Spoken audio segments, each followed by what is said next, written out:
Today we're going to talk about dealing with the pain of teenagers and also toddlers, or any stage where your children are giving you grief and you're really feeling it, particularly if you're in an emotional type of phase in your life and or postpartum and or perimenopause. So I'm Heidi. I'm here sharing messages that should feel good in your heart around parenting, personal issues, relationship issues. So do subscribe.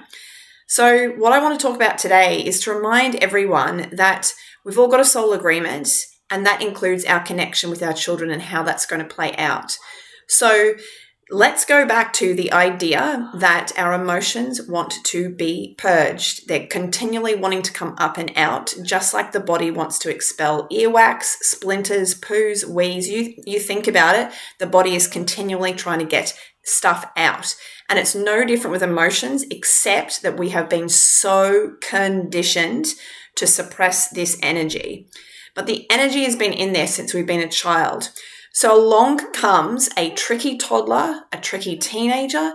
It could be any age in between. I will keep reminding you this. It's not just these phases, depending on your child's soul agreement and yours, when you were going to play this stuff out. When they become difficult, that's the stage where these, as I call the lava lamp effect of our emotions that are continually rising in divine orchestration from the past, are coming up. Our children then play out energetic puppetry. They will be ridiculous. They will say the most hurtful things. They will find a way to push your buttons. They're not consciously doing it. In fact, they are a beautiful soul that loves you to death. And unfortunately, then they play this energetic puppet. The more we are holding on to all our stuff, they are literally magnets to let this stuff come up. So that's one thing to remember when you want to kill your child, when you dread your child, when you're having a lot of tough times connecting to your child, is to remember that wise soul underneath. The love is there underneath, just as you have for them underneath. On the top are all the human behaviors and whatnot that play out. Now, the point of all of this, they are supposed to bring us to tears. Some women are still trying to hold it together. I need to get a diagnosis. I need to parent you. I need to put some timeouts on you.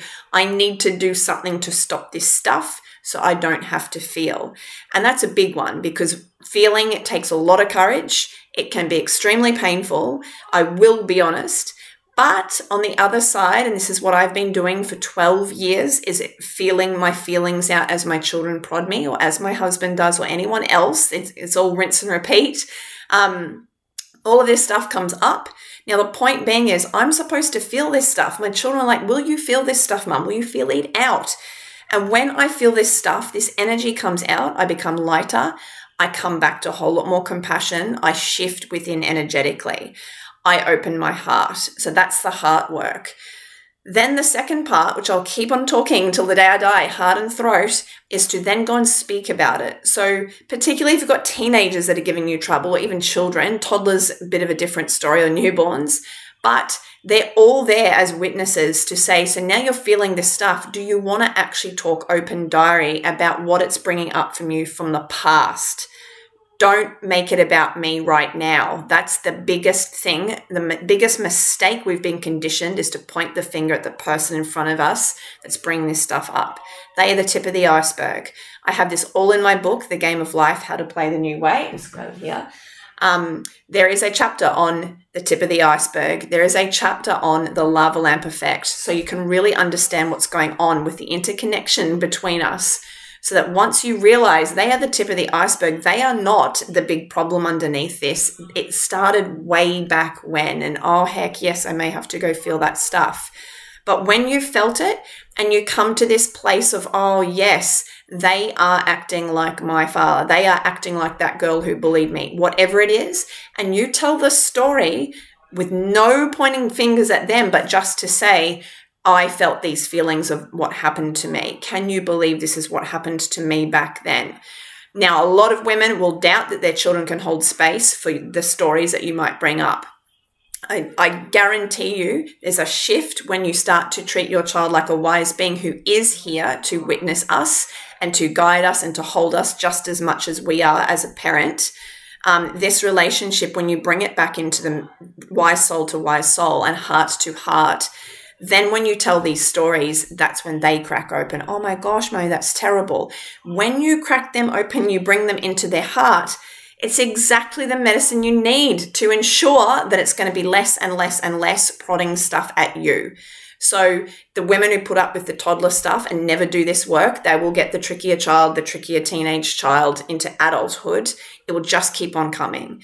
But the person who starts to do it from day dot, even the newborn who won't sleep or whatnot, oh my gosh, you are being my tip of the iceberg, bringing this stuff up and then talking out loud in front of your newborn. That is the medicine. It has to be spoken out loud, because when you speak it out loud, throat stuff, you may end up back in heart feeling more when you hear the wobble in your voice.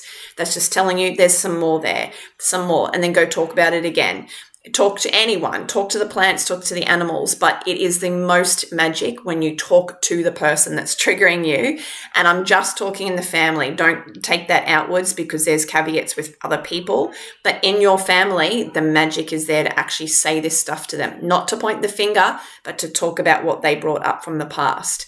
Now, when you do that, you will start to see, oh my gosh, your child will then match you in their wise soul, and it's amazing the stuff that they say back to you. So that's the hurdle that we all have to get past with this conditioning that I shouldn't feel my feelings. It's a bad, weak thing to do. And I shouldn't talk to my children about the stuff that I've been through. Heart and throat, when you start to do that, you then invite your child, as I've been saying energetically, to their authentic self, to their wise soul self. And that's when you will have less trouble and you will find that harmony. Now, it's not going to happen overnight, because they still may need to prod you in different ways, and that can take a good long time, but it will happen. And even if it's the day before you die, that your child does see you, does connect with you, does value you, does see you, then it will be worth it. And of course, touch wood, it's any minute sooner. But again, it is what it is, as far as this rocky period with each child in your family that you've got, and the soul agreement, when it will happen and how long it will happen for. Just like we're encoded for when we're going to read, when we're going to have our period, when we're going to do anything, it's also encoded to go, this is the time. Now, it also coincides with us, especially teenagers, with, say, perimenopause. So some women are blaming the perimenopause or whatnot. No, that's just the physical signs that these emotions are all sitting there, and they will give us all the hormonal issues. They will give us the headaches. They will give us the emotional look, because it is time to feel it out if you haven't begun already. So if you have any questions, let me know in the comments. Tell me in the comments, is it toddlerhood? Is it teenageville? Is it any other time in between? I can tell you my first son, Hayden, maybe back when he was 8, that it really came. He had given me grief as a newborn as well, and I didn't know to do that work then. So it was continually coming, but it got to a crescendo then. With my son, Decky, it's more like now at 13. So that's the thing, is just to keep on working at it, holding the vision that things will change and that the love is there underneath. You want to free your children from being energetic puppets and bring that crappy behavior and freeing them to be their authentic self. If you feel like you'd like more clarity, I use my intuition to completely see into your family and to help you see it as well, where the knots are and where to start unraveling what's going on for you and your child. The aim for me, the highest intention, is to bring you both back to a much stronger connection, a heart connection, so that you can then do life better. When you find that connection and when you see that light again and you see a few behaviors from them, and you go, oh my gosh, it's not all lost, then we're not freaking out, and then we can move forward in a better way. So you can book in a session with me. I also highly recommend 6-month mentorships. This is how deep this work goes. And of course, once this little thing comes up for you, it's generally like a weed. It starts to pull up other stuff that wants to be seen. But then by the end of the 6 months, it seems to be this magical time. Women who've worked with me have said, yes, I get this now. I'm on the roll of coming inwards to sort out the stuff on the external, instead of all the finger pointing and seeing all the ego stuff that we do from our unexpressed emotions. So share this, please, if you can. If you think it's great, give me a like at least, because this spreads the word more. Tell any friends to come and subscribe. Stay tuned for more videos like this. Bye.